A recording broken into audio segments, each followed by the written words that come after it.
السلام علیکم ناظرین، آپ دیکھ رہے ہیں یوٹیوب چینل دو باتیں اور میں ہوں آپ کا میزبان محمود ناصر۔ ناظرین گرامی، الحمدللہ ہمارے 5 پاروں کی سمری مکمل ہو چکی ہے۔ آج ہم 6واں پارہ شروع کریں گے۔ 6 پارے میں سورۃ النساء کا کچھ حصہ ہے اور باقی سورۃ المائدہ ہے 6 پارے میں۔ 5ویں پارے کے آخر میں منافقوں کی مذمت تھی اور انہیں سخت ترین عذاب کی وعید سنائی گئی تھی۔ اس لیے 6 پارے کے شروع میں یہ بتایا گیا کہ اللہ بری باتوں کے اظہار کو پسند نہیں کرتا، مگر ضرر کا خطرہ ہو، نقصان کا خطرہ ہو یا جو ظالم ہو، اس کی مذمت کی جا سکتی ہے۔ لہٰذا اس پر کوئی تعجب نہیں ہونا چاہیے کہ اللہ نے منافقین کی پردہ دری کیوں کی۔ اس کے علاوہ جو اہم مضامین مذکورہ پارہ میں وہ کچھ یوں ہیں۔ منافقین کی مذمت کے بعد یہود کے جرائم کا تذکرہ ہے، اس لیے کہ کفر و ضلال میں وہ بھی منافقین کے بھائی تھے۔ ان کے جرائم میں سے ایک جرم یہ بھی ہے کہ انہوں نے حضرت مسیح علیہ السلام کو قتل کرنے کا ارادہ کیا، لیکن اللہ نے حضرت مسیح علیہ السلام کی حفاظت فرمائی اور انہیں باعزت طریقے سے آسمانوں پر اٹھا لیا۔ یہود کے بعد اہل کتاب کے دوسرے گروہ یعنی نصارہ کا تذکرہ ہے، جن کا ایک انتہائی غلط عقیدہ یہ تھا کہ خدا ایک نہیں بلکہ 3 اقنوم سے مرکب ہیں، یعنی باپ، بیٹا اور روح القدس۔ نصارہ کو سمجھایا گیا کہ تم اپنے دین میں غلو نہ کرو اور حضرت عیسیٰ علیہ السلام کو ان کے اصل مقام سے نہ بڑھاؤ، اور یہ مت کہو کہ خدا 3 ہیں۔ پھر جب کہ خود حضرت عیسیٰ علیہ السلام اللہ تعالیٰ کے سامنے عاجزی اور عبودیت میں اپنی کوئی حد تک محسوس نہیں کرتے بلکہ عزت محسوس کرتے ہیں، تو تم کون ہوتے ہو حضرت عیسیٰ علیہ السلام کو خدا ٹھہرانے والے؟ سورۃ النساء کے اختتام پر دوبارہ اس مضمون کا اعادہ ہے جو اس سورت کے شروع میں بیان ہوا تھا، یعنی عورتوں کے معاملے کی رعایت اور قریبی ورثہ کے حقوق کا خیال۔ یہاں سورۃ النساء ختم ہوتی ہے۔ اب ہم شروع کرتے ہیں سورۃ المائدہ۔ سورۃ المائدہ مدنی سورت ہے اور اس میں 120 آیات اور 16 رکوع ہیں۔ چونکہ اس میں مائدہ دسترخوان کا قصہ مذکور ہے، اس لیے اس کا نام مائدہ رکھ دیا گیا ہے۔ یہ سورت ہجرت مدینہ کے بعد نازل ہوئی۔ بعض روایات سے ثابت ہوتا ہے کہ جیسا کہ حضرت عائشہ رضی اللہ تعالیٰ عنہا نے فرمایا، نزول کے اعتبار سے سورۃ المائدہ قرآن مجید کی آخری سورت ہے۔ اس سورت میں حلال و حرام کے متعدد احکام اور 3 قصے بیان کیے گئے ہیں۔ اس سورت کی ایک خاص بات یہ ہے کہ اس میں وہ آیت کریمہ بھی ہے جو حجۃ الوداع کے موقع پر حضور اکرم صلی اللہ علیہ وسلم پر نازل ہوئی۔ اس آیت میں تکمیل دین کا اعلان کیا گیا ہے۔ یہ وہ آیت ہے جس کے بارے میں ایک یہودی نے حضرت عمر رضی اللہ عنہ سے کہا تھا کہ اے امیر المومنین، اگر یہ آیت ہمارے اوپر نازل ہوتی تو ہم اس دن کو یوم العید قرار دے دیتے۔ آپ نے جواب میں فرمایا، میں اس دن کو بھی جانتا ہوں اور اس گھڑی کو بھی جانتا ہوں جب رسول اللہ صلی اللہ علیہ وسلم پر یہ آیت نازل ہوئی۔ وہ عرفہ کی شام اور جمعہ کا دن تھا، گویا ہمارے اس دن 2 عیدیں تھیں۔ اس سورت کا جو حصہ 6 پارے میں آیا ہے، اس میں جو اہم مضامین ہیں وہ کچھ یوں ہیں۔ سورت کی ابتدا میں اہل ایمان کو ہر جائز عہد اور عقد کے پورا کرنے کا حکم دیا گیا، خواہ وہ عہد و عقد انسان اور رب کے درمیان ہو یا انسان اور دوسرے انسان کے درمیان ہو۔ گویا یہ آیت ان احکام کو بھی شامل ہے جو اللہ نے بندوں پر فرض کیے ہیں، اور بے شراء، شرکت، اجارہ، نکاح اور قسم جیسے تمام عقود کو بھی شامل ہے، اور اس سے یہ بھی ظاہر ہوتا ہے کہ اسلام نے عقد اور عہد کو کتنی اہمیت دی ہے۔ کھانے پینے کی بہت ساری ایسی چیزوں کی حرمت کا اعلان کیا گیا ہے جنہیں زمانۂ جاہلیت میں حلال سمجھا جاتا تھا، کیونکہ ان چیزوں کے کھانے میں صحت و جسم کا بھی نقصان ہے اور فکر و نظر اور دین و اخلاق کا بھی نقصان ہے۔ مثلا مردار، بہنے والا خون، خنزیر کا گوشت اور وہ جانور جسے غیر اللہ کے نام پر ذبح کیا گیا ہو۔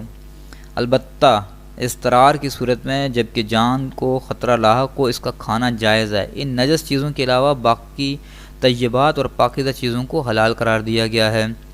حلال اور حرام کے بیان کے بعد اللہ تعالی نے مسلمانوں پر اپنے اس فضل و انعام کا ذکر کیا ہے کہ اللہ نے انہیں وضو اور غسل کے ذریعے ظاہر و باطن کے اعتبار سے پاک کیا ہے تاکہ وہ روحانی طور پر اللہ کے ساتھ مناجات کے لیے تیار ہو سکیں۔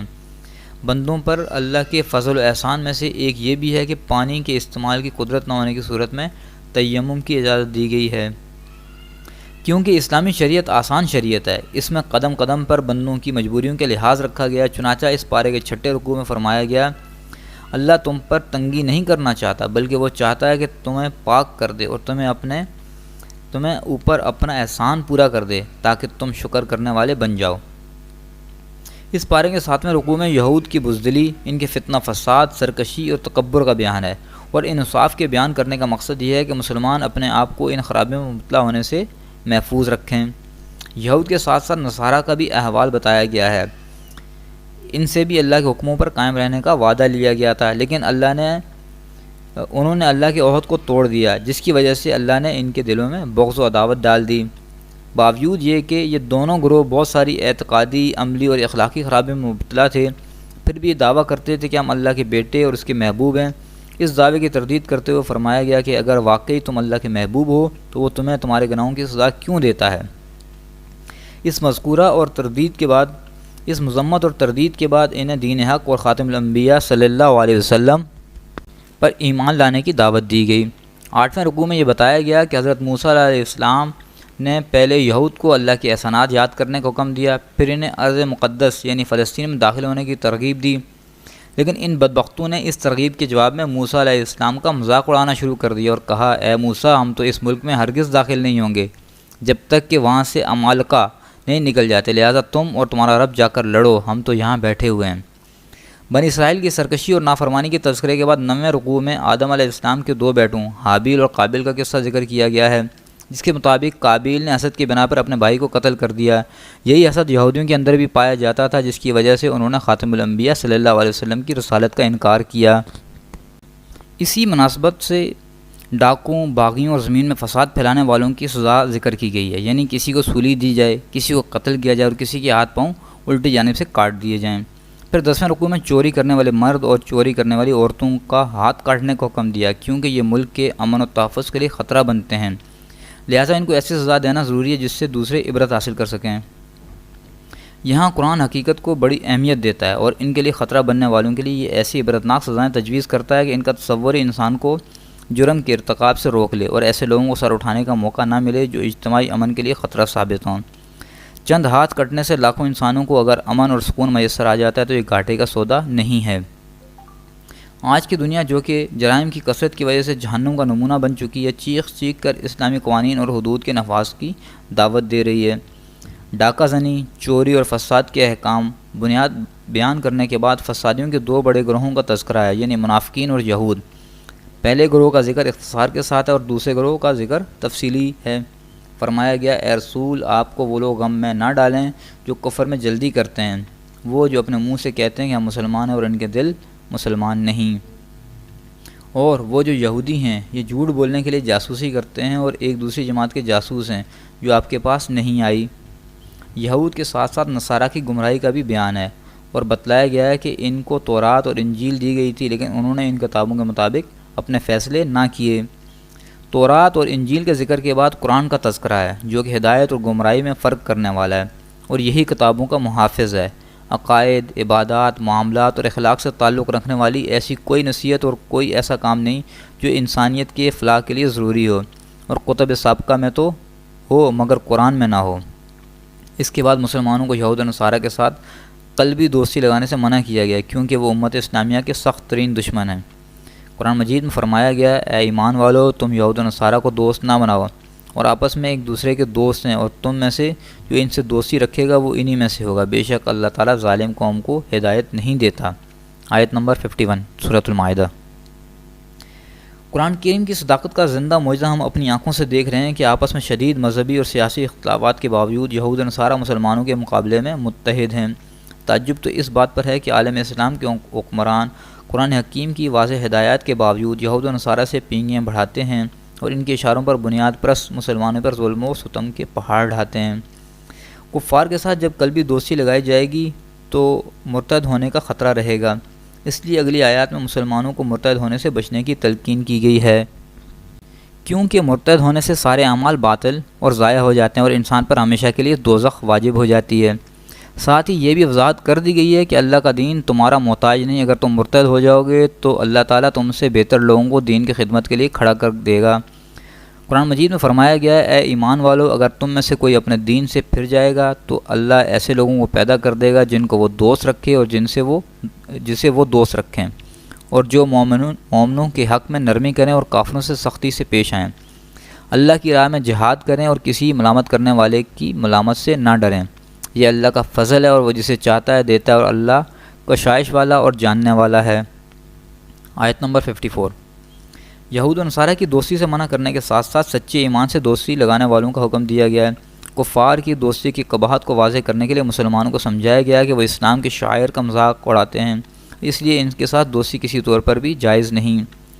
یہود و نصارہ کی گمراہیوں میں سے یہ بھی ہے کہ انہوں نے اسلام اور قرآن کو جھٹلایا، اور نصارہ نے حضرت عیسیٰ علیہ السلام کو خدا ٹھہرایا، جیسا کہ 6 پارے کے 14ویں رکوع میں فرمایا، بے شک وہ لوگ کافر ہوئے جنہوں نے کہا کہ اللہ وہی مسیح ابن مریم ہے، اور ان میں سے بعض نے کہا کہ وہ 3 میں سے تیسرا ہے۔ قرآن نے ان کے غلط نظریے کی تردید کرتے ہوئے فرمایا، مسیح ابن مریم اور اس کے والد دونوں کھانا کھاتے تھے۔ ظاہر ہے کہ جو کھائے گا وہ فضلہ نکالنے کا بھی محتاج ہوگا، اور جو محتاج ہے وہ خدا نہیں ہو سکتا۔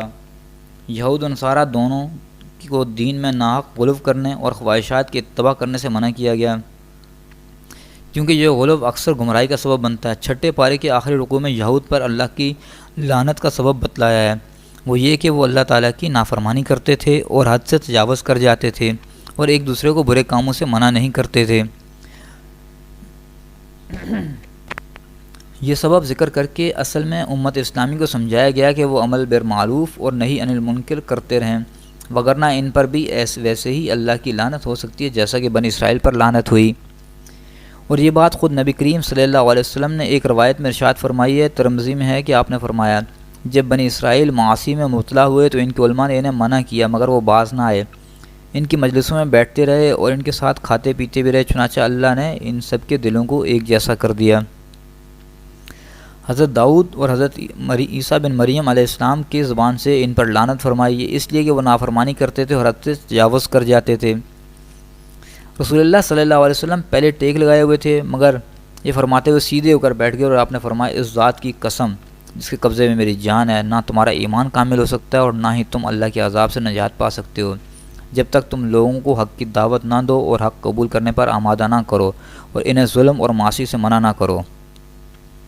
آخری آیت میں بتایا گیا کہ مسلمانوں کے سب سے سخت دشمن یہود اور مشرکین ہیں، اور قرآن کے اس دعوے پر یہود کی پوری تاریخ گواہ ہے۔ البتہ جو واقعی اور حقیقی نصارہ ہیں وہ مسلمانوں کے لیے اپنے دلوں میں نرم گوشہ رکھتے ہیں۔ آج ہمیں جن نصارہ کا سامنا کرنا پڑ رہا ہے وہ حقیقت میں وہ نصارہ نہیں ہیں جو حضرت عیسیٰ علیہ السلام کی تعلیمات پر عمل کرنے والے ہیں۔ ان کی اکثریت تو فکر و عمل کے اعتبار سے یہود کے رنگ میں رنگی ہوئی ہے، بے شمار ایسے ہیں جو ملحد اور بے دین ہیں، صرف نام کے عیسائی ہیں، باقی جو بچتے ہیں وہ مسخ شدہ عیسائیت پر عمل پیرا ہیں، نصرانیت کہیں بھی نہیں۔ یہاں پہ 6 پارہ کی مختصر سمری کمپلیٹ ہوتی ہے۔ نیکسٹ ویڈیو میں انشاءاللہ آپ سے 7ویں پارے کی سمری شروع کریں گے۔ اس وقت تک اجازت دیجیے، اپنا اور چینل دو باتیں کا خیال رکھیے۔ اللہ نگہبان۔